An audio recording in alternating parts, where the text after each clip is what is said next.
Pujya Gurudev, and my pranam to all of you. Thanks for coming in, and we are honored to have Guruji here amongst us this evening. Guruji will be in London and will be traveling to different parts of UK over next 15-20 days.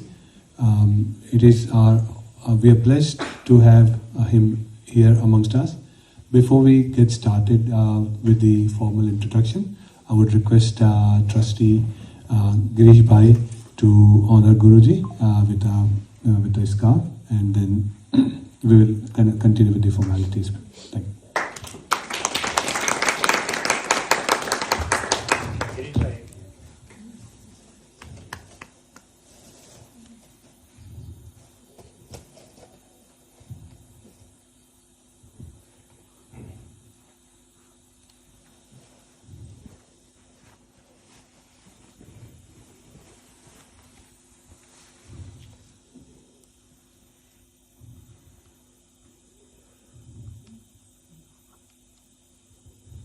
I just wanted to, Guruji's, any introduction will not be enough to introduce Guruji, but Guruji is a spiritual luminary, and he has been in this field for over 50 years now. He's dedicated whole his life in the service of Sanskrit, and thousands and thousands of students have been prepared by him, which are working in different sectors of spiritual life. Most noted one is Pujya Ramdev Ji Maharaj and Acharya Balakrishna Ji. So we thank you, Guruji, for producing such great legends under his guidance. So we will honor Guruji with claps. So big hands for Guruji for doing that. Guruji, His Holiness Acharya Pradyumna Ji Maharaj is a distinguished scholar of ancient Hindu philosophy, and he has been working in this field since almost 49-50 years now. Acharya zealously pursued and studied Shastras throughout his life, and he continued with the tradition of Hindu philosophies, and also he is a great scholar of Sanskrit, one of the most renowned scholars of Sanskrit in present times. And Guruji has been awarded several awards, and he has been honored in different parts of the country with different awards by the government and by the prestigious institution. Guruji has just finished his discourse of sessions in Europe. He has been to Norway, to Germany, to France, and he has been delivering discourses. We are very blessed to have him amongst us. I'm just conscious of time. There's so much I can talk about Guruji, but I do not want to eat up into his time because we're already late. I thank you again for coming in here. I will request Guruji to start his discourse and bless us with all his divine words and divine blessings. Pujya Gurudev, I would request you to start your discourse. This temple, I've been introduced to this temple by Girish Bhai, and just wanted to say a few words about how great the followers of Jalaram Baba is here, they are here, and also the trustees. I just felt as I'm at home, and since I've come here, we've been working together to spread the word of Dharma, and we've been working on different projects, and I have offered all my support to this temple, and we look forward to building that strong relationship. Anything else that you want to add?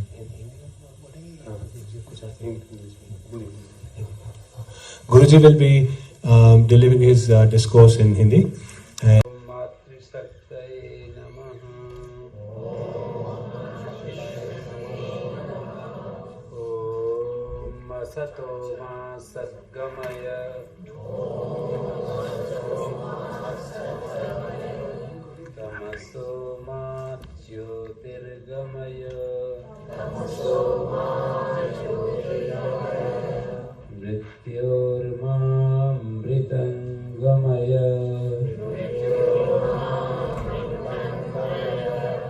Om Shanti Shanti Shanti.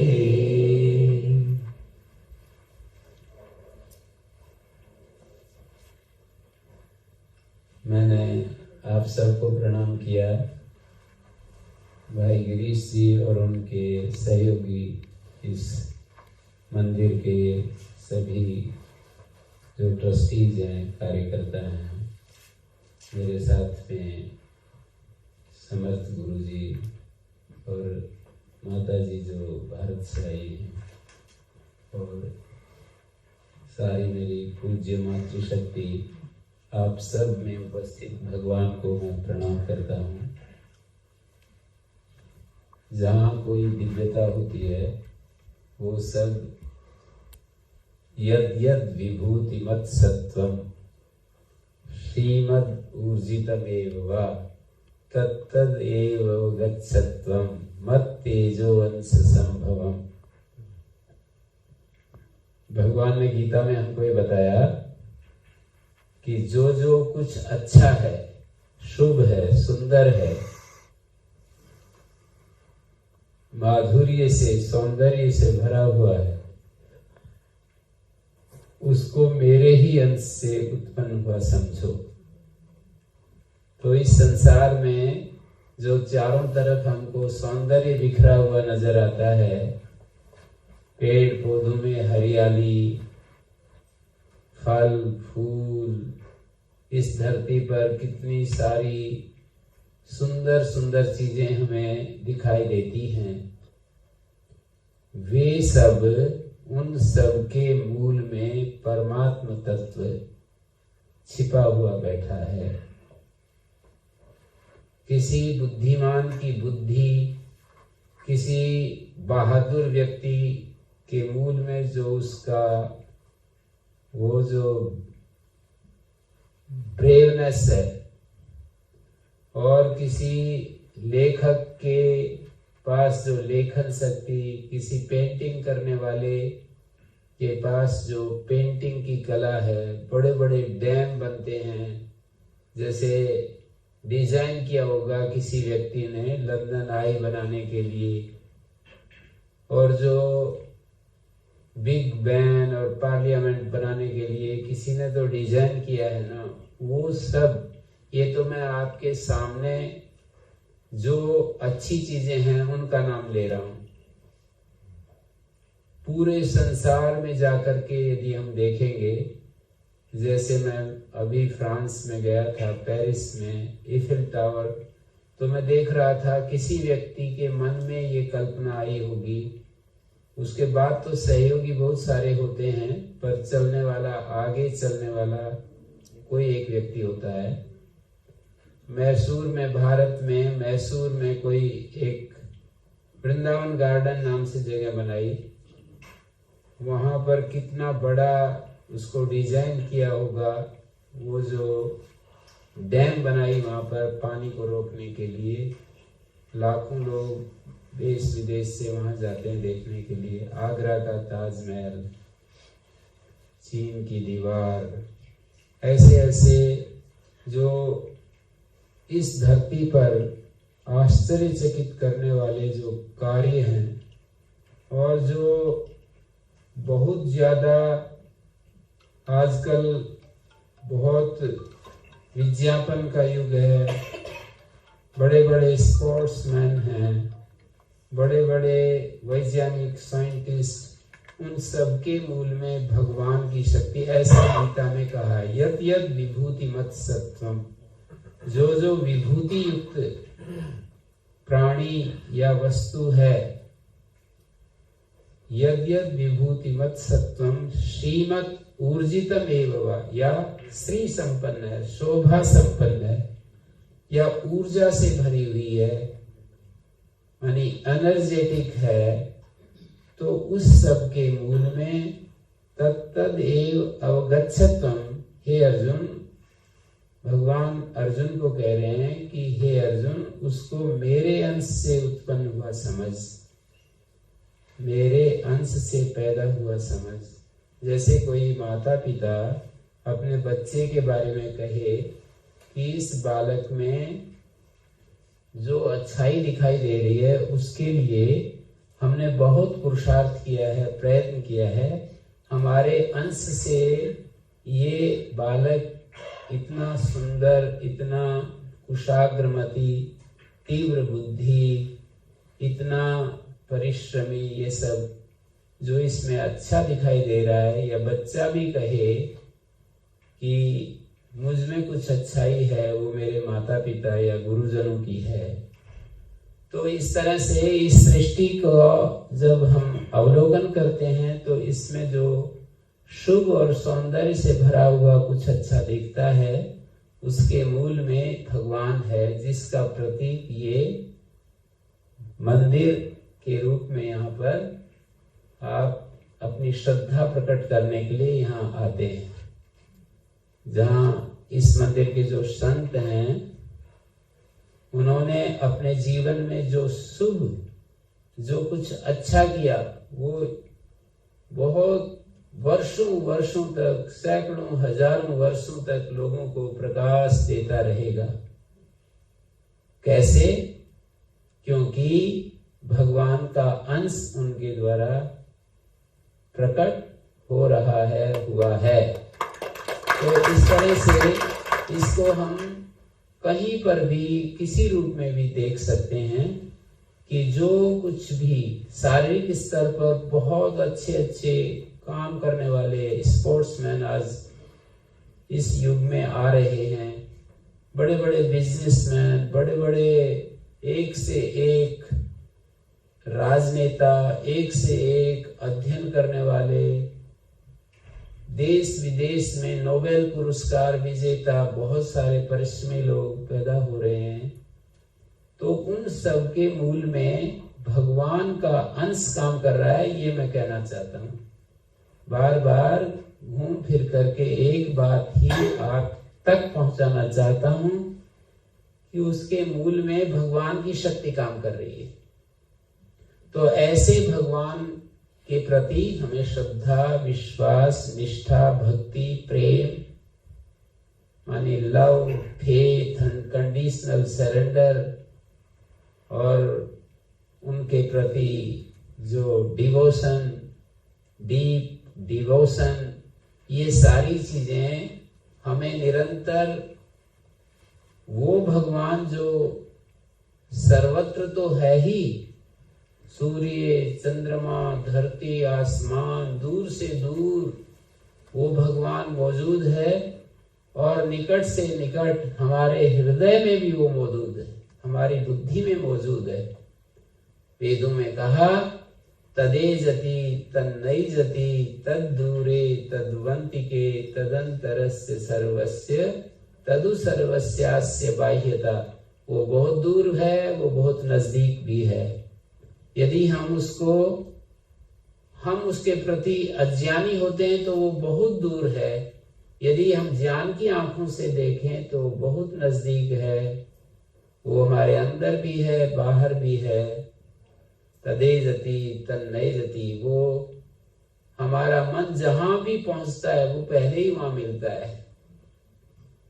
ऐसे मंत्रों के माध्यम से हमारे को भगवान की महिमा और भगवान की उपस्थिति का संदेश दिया गया है कि वो सर्वत्र है, परिपूर्ण है, एक रस है, उसमें कभी भी थोड़ा सा भी उतार चढ़ाव नहीं होता, थोड़ा सा भी बढ़ना घटना नहीं होता, उसकी प्रसन्नता में थोड़ी सी भी बाधा नहीं होती।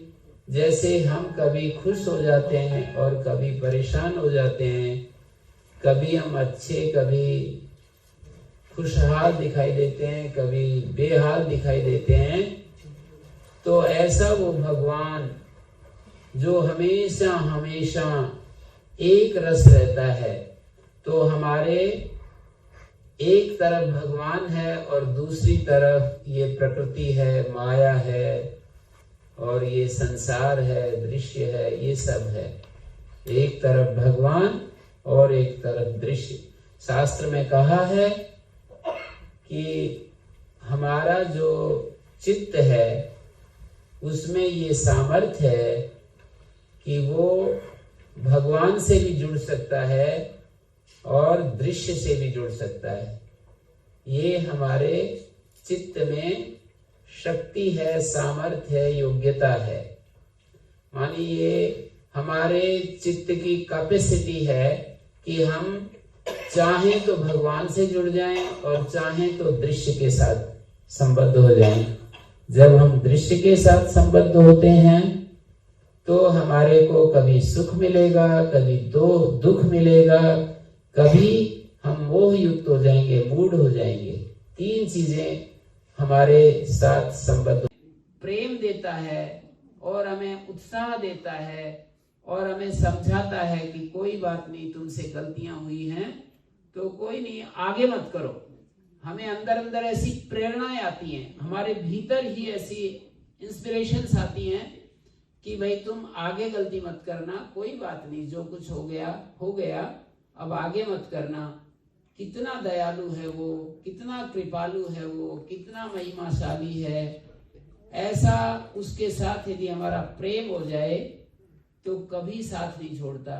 मैं अभी यूरोप में घूमता हूँ तो ये गोरे लोगों का जो कल्चर है ना, उसको मैंने देखा कि जैसे मतलब जब उनको प्रेम का उमंग उठती है तो कोई उनको बाधक नहीं बनते कि ये रेलवे स्टेशन है या कहीं बस स्टैंड है या कोई मानी लोग उसको देख रहे हैं और वहीं पर आपस में लिपट जाते हैं, बहुत ही मतलब आनंद लेते हैं। पर मैंने ये कहा अपने साथियों से, वो इतने प्रेम में रहते हैं फिर अलग कैसे होते हैं? मैंने सुना है कि ये लोग माने इनकी विवाह संस्था जो है यहाँ की वो सुदृढ़ नहीं है, ये बहुत प्रेम से रहते हैं और फिर अगले दिन अलग भी हो सकते हैं।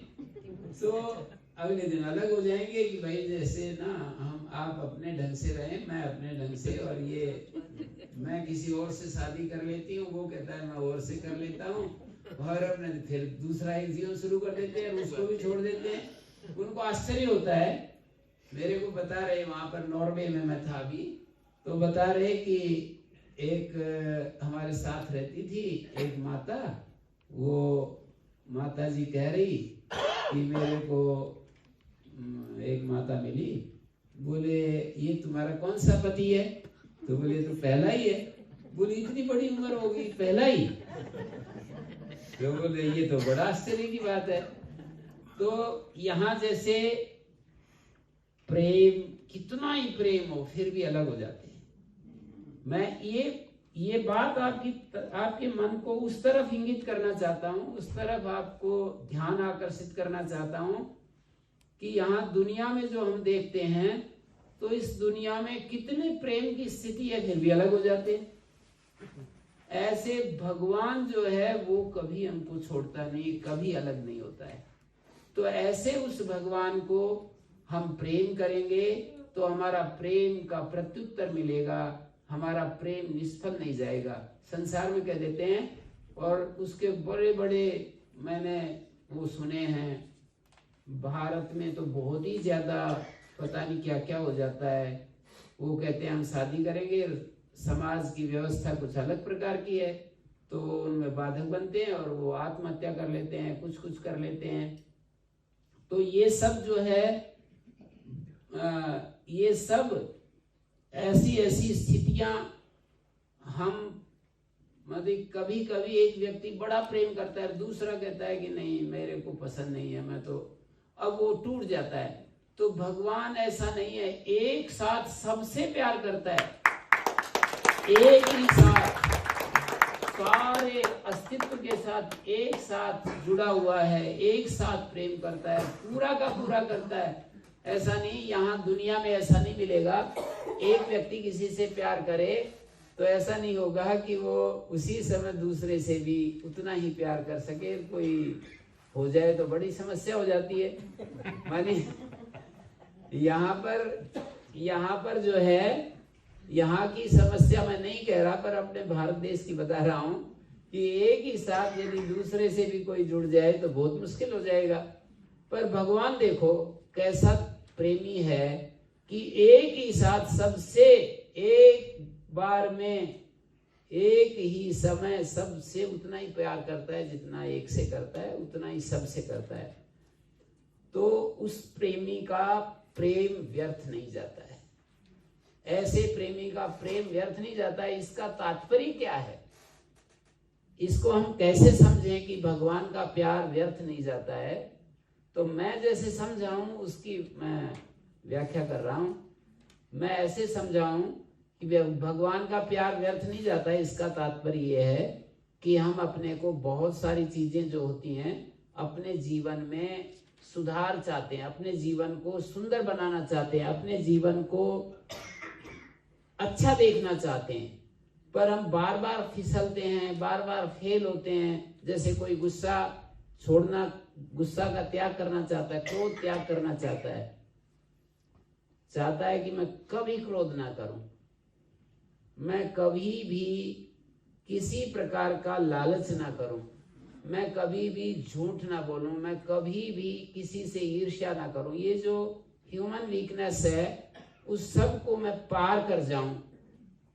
तो जब आदमी ये चाहता है पर कर नहीं पाता, तो इसके दो रास्ते हैं इसके। इस समस्याओं को पार करने के लिए हमारे को दो रास्ते बताए, एक भक्ति का रास्ता है और एक ज्ञान का रास्ता है। तो ज्ञान में तो हमें असंग होना पड़ता है और भक्ति में भगवान के नाते अपना सब कुछ भगवान को सरेंडर करना होता है। दोनों ही रास्तों से समाधान हो जाते हैं। प्रकृति अलग अलग होती है, हमारा देखना, हमारी दृष्टि अलग अलग होती है।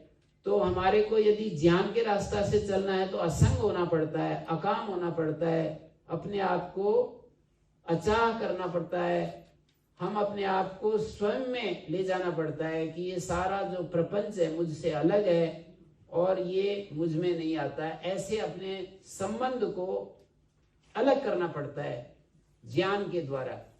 मानी मैं अलग हूं और ये सारे संसार मुझसे अलग है, ऐसी समझ बढ़ानी पड़ती है, ऐसा विचार निश्चय करना पड़ता है कि जो जानने वाला है, जिसको हम जानते हैं, वो अलग होता है।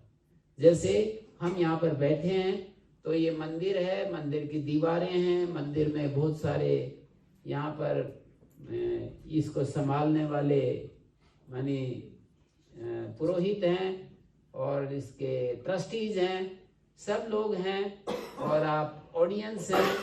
लेकिन आपको ये बिल्कुल दिख रहा है कि भाई हम अलग हैं और ये मंदिर अलग है। आप ये नहीं कह सकते इस शरीर को, जैसे आप गाड़ी में, एक मोटा उदाहरण देता हूं, जैसे आप गाड़ी में यात्रा करते हैं तो आपको पता होता है कि गाड़ी अलग है, मैं अलग हूं। आप गाड़ी और अलग को एक नहीं कहते। जिसको हम यह शब्द से कहते हैं उसको मैं नहीं कहते, जिसको मेरा कहते हैं वो मैं नहीं होता है। जैसे मेरा घर, मेरा मंदिर, मेरी गाड़ी, मेरा शरीर, तो ऐसे हम समझते हैं मेरी प्रॉब्लम्स। तो प्रॉब्लम अलग चीज हो गई और मैं अलग हो गया। मेरा सुख, मेरा दुख, मेरे विकार, मेरे माता पिता, मेरे गुरुजन, मेरा देश, तो सारी चीजें इस मैं से अलग हो गई ना। केवल उनका एक संबंध है, बस वो एक तो नहीं हो सकते, संबंध है। और उस संबंध में निश्चित रूप से संबंध तभी होता है जब दो चीजें अलग अलग होती हैं।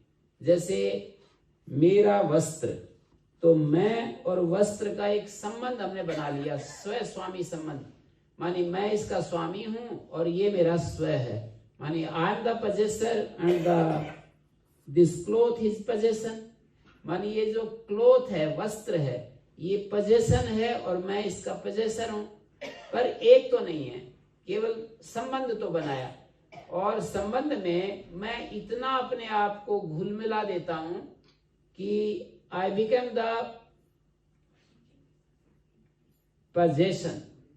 मानी possessor becomes the possession. Possessor possession में लीन हो जाता है, अपने आप को एक कर देता है और इसलिए प्रॉब्लम्स आती हैं। तो हम एक समाधान ये करते हैं कि भाई पोजेसर को वो हो जाना चाहिए, उससे अलूफ हो जाना चाहिए, अलोन हो जाना चाहिए, उसके साथ अपने आप को मिक्सअप नहीं करना चाहिए। और जो इस समाधान को जो नहीं कर पाएंगे, क्योंकि सबकी प्रकृति एक नहीं, सबकी रुचि एक नहीं। तो ये समाधान जो नहीं कर पा रहे हैं उनके लिए फिर हम कहेंगे कि हम क्या करेंगे। उसके लिए इधर भी कुछ चेयर्स पड़ी हुई हैं, इधर भी आ सकते हैं, खाली चेयर्स हैं, चेयर्स के ऊपर बैठ जाएं।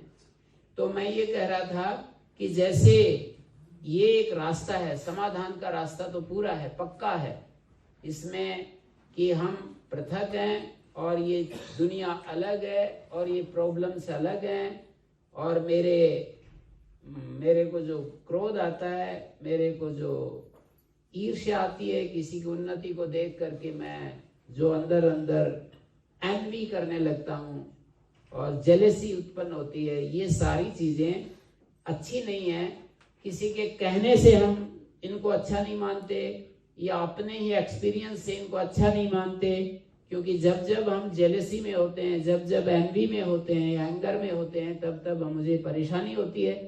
तो अपने एक्सपीरियंस से हम इनको बुरा मानते हैं, या किसी महापुरुष के कोई वाइज मैन हमें समझाता है तो उसके कारण से हमको समझ में आती है कि ये तो अच्छी चीज तो नहीं है। तो जिस चीज को हम समझ लेते हैं कि ये अच्छी नहीं है, फिर उनको हम हटाना चाहते हैं, उनको और कम करना चाहते हैं, उनके ऊपर प्रभुत्व पाना चाहते हैं, पर हम कर नहीं पाते। तो उसके लिए हम मार्ग खोजते हैं, महापुरुषों से मिलते हैं और हम ज्ञानवान पुरुषों के पास जाते हैं, ज्ञानी पुरुषों के पास जाते हैं, समझदार पुरुषों के पास जाते हैं, उनसे राह पूछते हैं कि कोई रास्ता बताओ, क्या करें। माने मुझे यहाँ की पता नहीं, पर मेरे देश वहाँ पर जहाँ मैं रहता हूँ वहाँ तो बहुत ज्यादा ये समस्या, लोग आकर के पूछते हैं कि जी क्रोध पर कैसे विजय प्राप्त करें, ऐसे पूछते हैं। ये लोभ पर, मोह से, राग से कैसे छुट्टी पाएं, द्वेष से कैसे हम अपने आप को बचाएं, ऐसे पूछते हैं। तो ये जो जितने भी प्रॉब्लम्स हैं, विकार हैं, मानी हमारे भीतर जो हमारी ये विकार हैं, इन विकारों को विजय पाने के लिए और हम रास्ता खोजते हैं। तो गीता में भी भगवान के सामने ये कहा, अर्जुन ने कहा कि अथकेन प्रयुक्तोयम पापम चरति पुरुष अनिच्छन्नपि वार्ष्णेय बलादिव नियोजित। श्री कृष्ण से अर्जुन पूछता है कि किससे प्रेरित होकर के ये आदमी पाप करता है, न चाहते हुए भी ऐसे जुट जाता है कि जबरदस्ती किसी ने इसको लगा दिया हो, कंपेल कर दिया हो कि तुम्हें तो यही करना है, फोर्सफुली लगा दिया हो। ऐसा किसकी प्रेरणा से ये व्यक्ति गलत काम करता है, न चाहते हुए भी ऐसा कर बैठता है। भगवान ने समझाया, काम ऐसा, क्रोध ऐसा, रजोगुण समुद्भव, महासनो महापापमा विद्धि एनम ही वैरिणम। भगवान कहते हैं कि ये कामना, जो डिजायर है, यही ऐसी है, उस डिजायर को यदि फुलफिल नहीं करते तो एक क्रोध में बदल जाती है, एंगर का रूप धारण कर लेती है। डिजायर का दो रूप होते हैं, डिजायर के दो रूप होते हैं कि ये काम ऐसे होना चाहिए, ये काम ऐसे नहीं होना चाहिए। ये डिजायर के दो रूप है। और जब हम हमारे भीतर कोई डिजायर उत्पन्न हो जाती है कि इस काम को ऐसा होना चाहिए, इस काम को ऐसा नहीं होना चाहिए, तो उसके विपरीत होगा तो क्रोध आएगा। और ये रजोगुण से उत्पन्न होता है। ये महाशन है, महापापी है, ये महाभक्षी है। महासनो महापापमा विद्येनम ही वैरिणम, ये हमारा असली वैरी है। विद्धि एनम ही वैरिणम, इसको तू अपना वैरी समझ। भगवान कह रहे हैं अर्जुन को कि ये जो डिजायर है और ये अनकंट्रोल्ड हो जाती है, जब भी ये उत्पन्न होती है तो इतनी तेजी के साथ हमारे भीतर पैदा होती है कि हमारे होश ही गुम हो जाते हैं और ये हमें अपने वश में कर लेती है। तो इसको अपना वैरी समझ। पूरे अर्जुन पूछता है कि ये पैदा कहाँ होती है, ये डिजायर को हम कैसे समझें। तो उन्होंने बताया कि इंद्रियां, मन, बुद्धि, इंद्रियाणी मनोबुद्धि अस्य अधिष्ठानम् उच्यते। इंद्रियां, मन, बुद्धि इस डिजायर के स्थान है। कभी इंद्रियों में डिजायर, जैसे आंख में रूप देखने की डिजायर, त्वचा में स्पर्श की डिजायर, और नासिका में किसी गंध को सूंघने की डिजायर, और कर्णेंद्रिय में शब्द सुनने की डिजायर, और रसना में तरह तरह के भोज्य पदार्थ खाने की डिजायर। आप लोग खूब परिचित है रसना से। तो ये डिजायर अलग अलग रूपों में आती है। और मन में बड़ा बनने की डिजायर, सुखी रहने की डिजायर, मानी मैं बड़ा आदमी बन जाऊं, पावरफुल बन जाऊं और मेरे पास बहुत शक्ति हो। तो ऐसे वेल्थ की डिजायर, कहीं साधनों की डिजायर, कहीं पावर की डिजायर, पॉलिटिकल पावर की डिजायर, अलग अलग लेवल पर अलग अलग डिजायर हमारे अंदर उत्पन्न होती है और हमको बेबस कर देती है। तो उन्होंने फिर उपाय भी बताया। मानिए एक समस्या कारण होता है और उस कारण का स्वरूप बता दिया, फिर उसको समाधान क्या है, समाधान भी भगवान ने बताया कि माने इस लोअर सेल्फ और एक हायर सेल्फ हमारे अंदर काम कर रही, विद्यमान है। एक लोअर सेल्फ है, एक हायर सेल्फ है, हमारे भीतर उपस्थित है। तो वो कहते हैं कि भाई जो है ये जो लोअर सेल्फ है इसको हायर सेल्फ के द्वारा नियंत्रण करो। हमारा लोअर सेल्फ क्या है? जो कामनाओं का रचा हुआ है और वो जैसे जैसी परिस्थितियां आती हैं सामने और उसमें कामनाएं पैदा हो जाती हैं और वो हमें बहा ले जाता है। जैसे कि नदी में पानी का वेग होता है ना, नदी में तेज पानी का वेग और उसमें कोई गिर जाए तो वो उसके हाथ में कुछ नहीं रहता, उसको पकड़ करके अपने साथ बहा करके ले जाता है। तो ऐसे ही हमारा लोअर सेल्फ तो ऐसा है कि इसके अंदर पैदा हुई कोई कामना और वो हमें क्रिमिनल बना देता है। वो हमें कितना बड़ा गुस्सा करने के लिए बहुत ज्यादा, मैं जैसे कई बार देखता हूं कि आदमी लोअर सेल्फ से प्रेरित होकर क्या क्या कर डालता है, मार देता है किसी को। और ये लोअर सेल्फ हिटलर की तरह तानाशाह बन करके जब आती है तो इतना बुरी तरह से लाखों लोगों को एक ही साथ मौत के घाट उतार देती है। ऐसे जर्मनी में जाकर के देखो कैसे कैसे वो हिटलर ने किया था। और अब भी कभी कभी ये जो उग्रवादी लोग होते हैं ना, वो कितना निर्दय होकर के क्या क्या कर डालते हैं। ये सब लोअर सेल्फ में चीजें रहती हैं। हमारा अहम जो होता है उसमें इनका वास होता है। तो लोअर सेल्फ को समझना कि ये लोअर सेल्फ क्या है, और अपने भीतर ही वो बताते हैं एक हायर सेल्फ भी है। तो हायर सेल्फ तो भाई ज्यादा शक्तिशाली है, लेकिन हम परिचित नहीं होते। जैसे कि किसी के घर में बहुत सारा सोना या धन गड़ा हुआ हो, लेकिन हमें उसका पता ना हो, तो हम निर्धनता का जीवन जीते रहते हैं, अभाव का जीवन जीते रहते हैं, परेशान होते रहते हैं। और हम इतने परेशान होते हैं और कोई आकर के हमें बता दे, कोई ऐसी अदृश्य शक्ति आकर हमें कह दे कि तुम परेशान क्यों हो रहे हो, तुम इसको खोदो, इसके नीचे देखो कितना धन छिपा हुआ पड़ा है, क्यों परेशान हो रहे हो। और सचमुच वो खोदता है और उसके पास बहुत सारा संपत्ति मिल जाती है और वो एकदम से सहज हो जाता है। तो वो कहते हैं कि इसी तरह हायर सेल्फ हमारे भीतर जो मौजूद है वो उस खजाने की तरह है जो हमें पता नहीं था और हम परेशान हो रहे थे और हम दुखी हो रहे थे। हम अपने आप को असहाय, अभावग्रस्त और बिल्कुल एकदम से बेसहारा अनुभव कर रहे थे। हम तो एक महान साम्राज्य के स्वामी हैं, हमारे पास तो इतनी शक्ति है। आत्मा जिसको हम कहते हैं, सेल्फ जिसको ट्रू सेल्फ कहते हैं, हायर सेल्फ जिसको कहते हैं। दो प्रकृतियां, लोअर नेचर और हायर नेचर, हमारी दो नेचर हैं। तो लोअर नेचर में तो यही चीजें हैं जो दुनिया में अभद्र, कुरूप और दूसरों को परेशान करना, अपने आप को मानी एक छोटी सी बात पर हम कत्ल तक कर देते हैं। आपको पता है, देखा है, मैंने सुना है कि एक व्यक्ति, एक लड़का, एक सच्ची घटना बता रहा हूँ, एक लड़का उसकी जूस की दुकान पर जूस पी रहा था, दूसरा आया, बोले एक तरफ हो। तो उसने कहा क्या, कैसे बोलता है? बोला कैसे बोलता हूँ, एक बार सामने आकर के एक बार खड़ा हो, इधर गाड़ी थी, उसने कहा ये ले, ये खड़ा हो गया, क्या करेगा?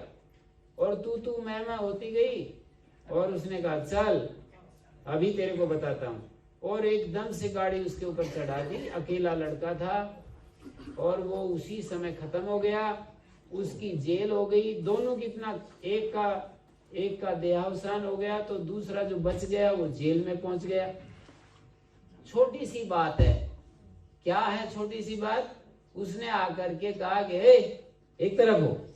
इसने ऊंची आवाज में जब बोला तो कैसे बोल रहा है? दूसरे ने कैसे बोल रहा है? ठीक बोल रहा हूं। और हर आदमी की हत्या कर दी, अपने आप भी जेल में चला गया। तो ये विचार करना चाहिए, मनुष्य जो होता है इसी जीवन को किस तरह जीता रहता है, किस तरह ढोता रहता है। तो ये हमारे को, मैं आपको कह रहा हूं कि इन समस्त समस्याओं का समाधान हमारे भीतर है। सारी प्रॉब्लम्स का उत्तर हमें मिल सकता है और उनका समाधान हो सकता है, सॉल्यूशन हो सकता है। केवल प्रॉब्लम में जीने के लिए हम पैदा हुए हैं ऐसा नहीं है।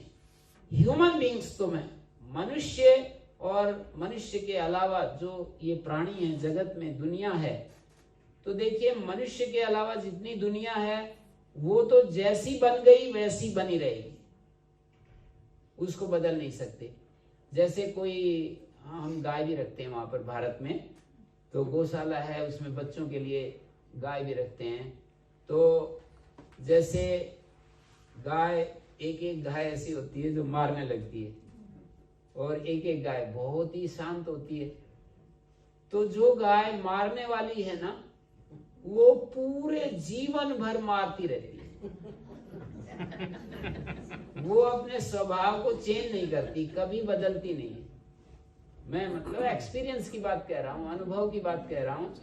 और जो गाय अपना शांत स्वभाव है, वो कुछ भी हो जाए, बच्चे उसके पैरों में घूमते रहें, हम उसके पैरों में लिपटे रहें, उसको अपना स्वभाव वही पसंद रहता है।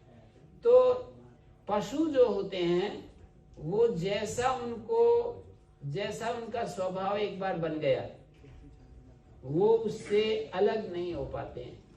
लेकिन ह्यूमन बीइंग्स, मनुष्य, ऐसी शक्ति है कि इसी जन्म में अपने आप को पूरा चेंज कर सकती है, संपूर्ण रूप से। उसको समझ में आना चाहिए, उसको समझ में आना चाहिए कि ये मैं गलत कर रहा हूं और ये मेरे लिए अच्छा है, ये मेरे लिए शुभ है, और ये जो मेरा जीवन है ये अशुभ है, ये अच्छा है, ये मेरा, ये गुड है, ये बैड है, ये मेरे लिए, मेरे जीवन को खुशियों से भरेगा, ये मेरे जीवन में दुख लाएगा।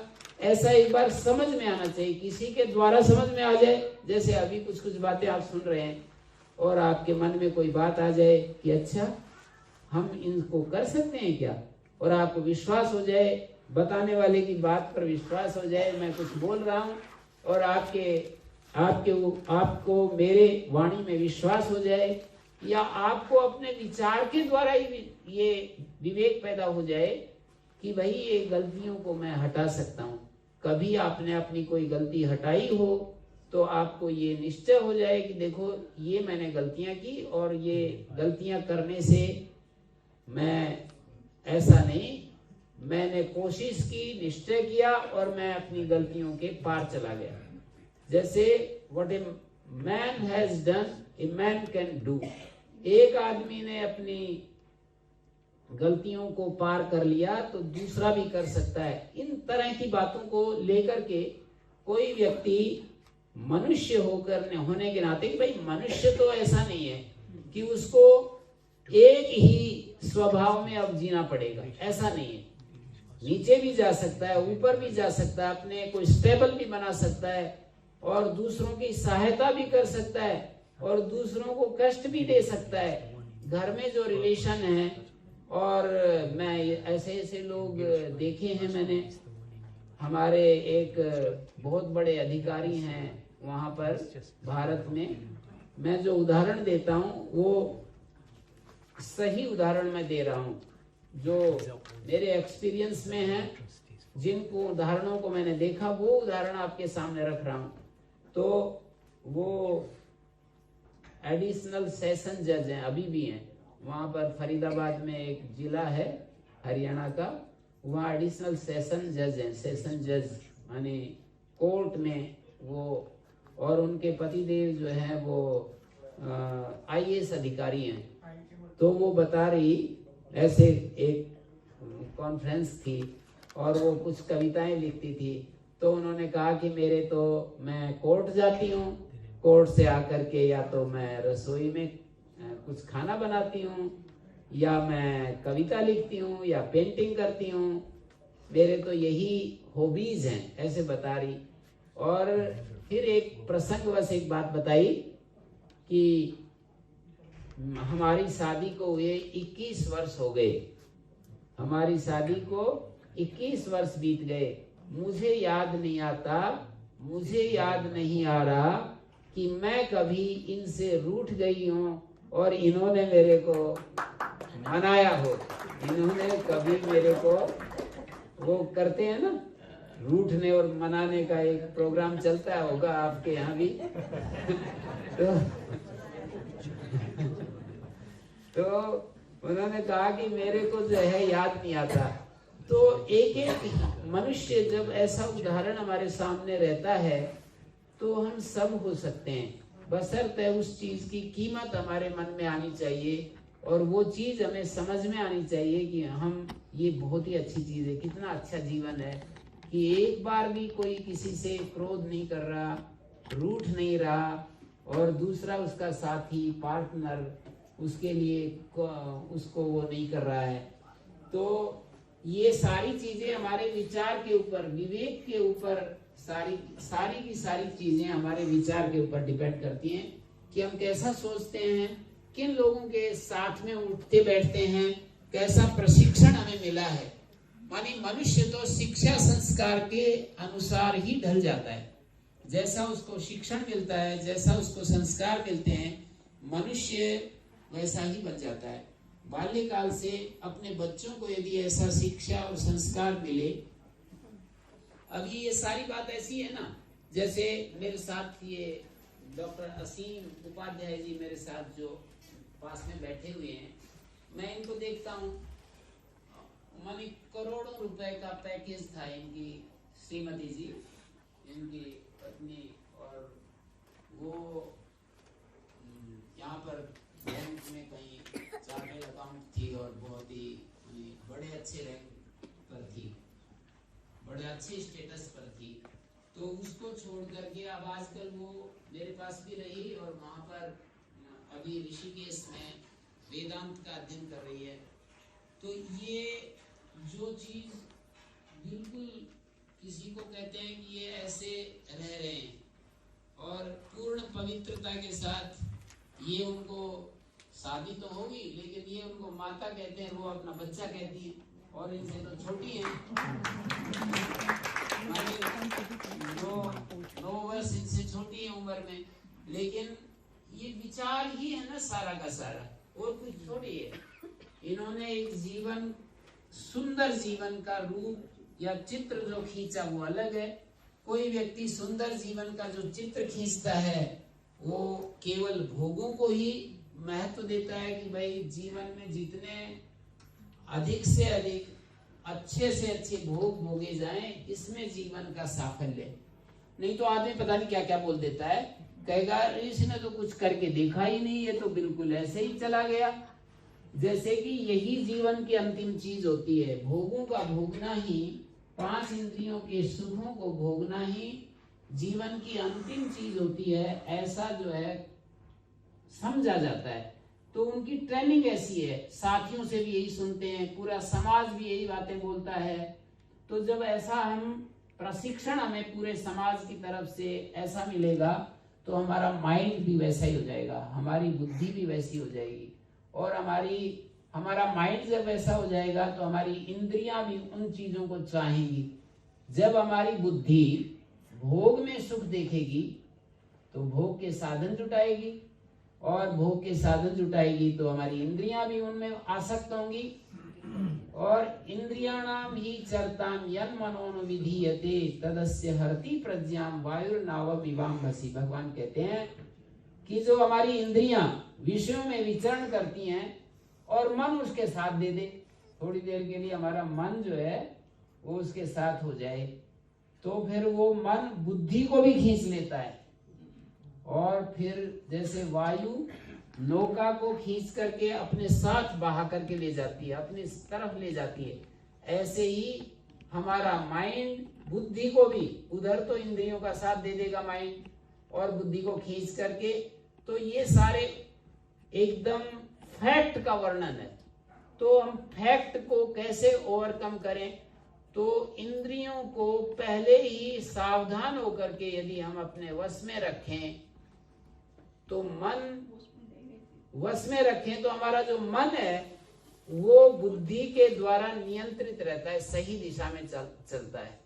हमारी प्रश्न है कि इंद्रियां मन वश में नहीं रहती, तो समस्या है। हाँ, माता जी ये पूछ रही हैं कि इंद्रियां वश में नहीं रहती, यही तो समस्या है। तो उसके लिए हमारे वो कहते हैं, हमारे वहीं पर गीता में कहा है कि देखो, जब हम ये देख लेते हैं कि ये व्यर्थ है, जब हम ये देख लेते हैं ये दुखदायक है, किसी काम में दुख दर्शन करते हैं, देख लेते हैं, अभी आपको समझ में आ रहा है कि वर्तमान सभी का निर्दोष है। अभी जो आप बैठे हुए हैं, आपसे कहा जाए कि आप अभी आपके मन में क्या क्या दोष आ रहा है, क्या क्या बुराई आ रही है, क्या क्या परेशानी आ रही है, ऐसे यदि हम पूछें आपसे, एक एक व्यक्ति से पूछें, तो आप कहेंगे अभी तो नहीं, पहले, कल, परसों, सुबह, ऐसे आप बताएंगे। एक साल पहले, पिछली वाली बातों का गीत गाएंगे आप।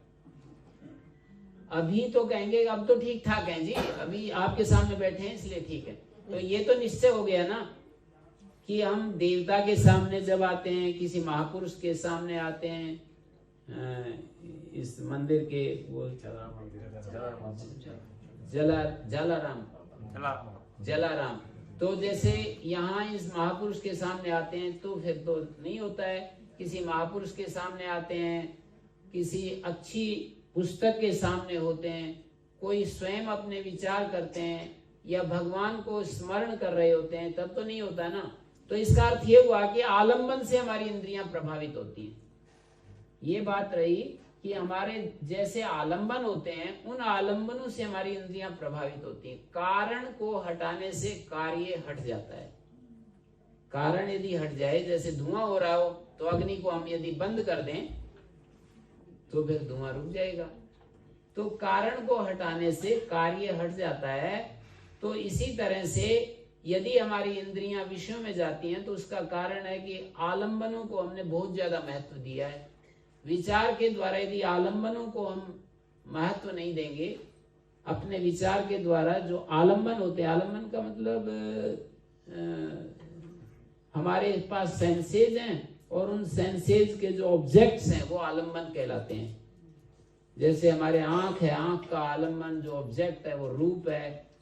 तो भोजन के लिए रसना का आलंबन तरह तरह के व्यंजन है। तो हमें अवेयरनेस साधना पड़ता है। देखो, जैसे मैं एक बात बता रहा हूं, एक महापुरुष व्याख्यान दे रहे थे, प्रैक्टिकल समाधान, मैं केवल व्याख्यान नहीं दे रहा हूं, कुछ प्रैक्टिकल समाधान भी हम खोज रहे हैं, मिल करके खोज रहे हैं सभी लोग। बड़े आप सीरियस श्रोता हैं। तो एक आदमी, वो सम्राट था, राजा, उसके व्याख्यान को सुनने के लिए सम्राट सामने बैठ गया आकर के। वहां महात्मा गौतम बुद्ध व्याख्यान दे रहे थे और वो सम्राट आकर के बैठा हुआ था। तो वो बैठा बैठा जैसे कि अपना ऐसे ऐसे पैर हिलाते हैं ना, किसी को आदत होती है वो पैर हिलाता रहता, तो वो उसके पैर की तरफ देखने लगा, मतलब महात्मा गौतम बुद्ध पैर की तरफ देखने लगे, और वो जैसे ही देखने लगे तो चुप हो गए।